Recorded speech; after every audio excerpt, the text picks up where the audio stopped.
Bonjour à tous, à l'affiche le palmarès des voitures les plus volées et quelques nouveautés pour la Peugeot 308. Avant cela, hommage à Gérard Velter, le papa de la 205.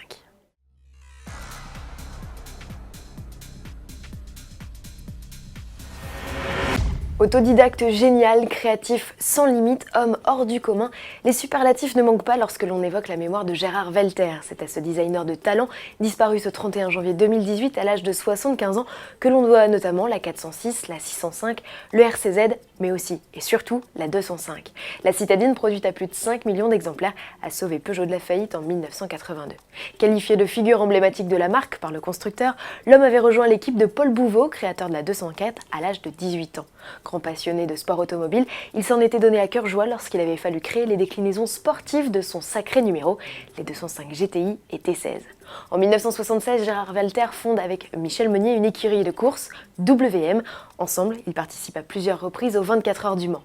En 1988, son prototype à moteur Peugeot, piloté par Roger Dorchy, réalise même un record de vitesse, toujours inégalé, 405 km/h dans la ligne droite des Hunaudières.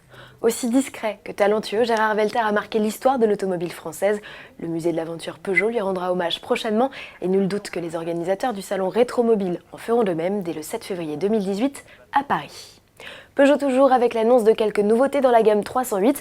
Au printemps, la boîte double embrayage EAT8 ne sera plus réservée qu'au diesel de 180 chevaux. La compacte pourvue de motorisation essence et diesel de 130 chevaux en profitera aussi. Autre version à profiter de cette transmission, la 308 GT 225 chevaux. Cette puissance ne vous dit rien, et pour cause, elle est inédite dans la gamme.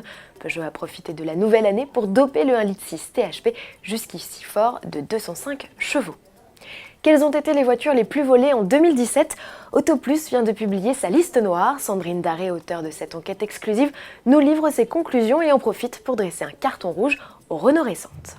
En 2017, on a eu une bonne nouvelle, c'est que le nombre de vols d'automobiles a baissé, et a nettement baissé en France, avec une diminution de 5% à peu près du nombre de plaintes déposées. Donc ça, c'est la bonne nouvelle. La mauvaise, c'est qu'on a encore beaucoup de vols par piratage électronique, ce qu'on appelle le mousejacking, et ça concerne notamment des modèles de très grande diffusion, comme la Renault Clio 4, qui, elle, est victime des faiblesses de son système de démarrage à carte, qui est très facilement piratable avec des petits boîtiers qui coûtent à peine quelques milliers d'euros. Derrière, on a aussi des modèles très récents de la marque qui soit entrent dans le classement, soit s'y installent durablement. C'est le cas du Capture, par exemple, mais aussi de la Mégane 4, donc la Mégane actuelle, de l'Espace 5, pareil, celui qui est vendu actuellement, mais aussi des véhicules de chez PSA.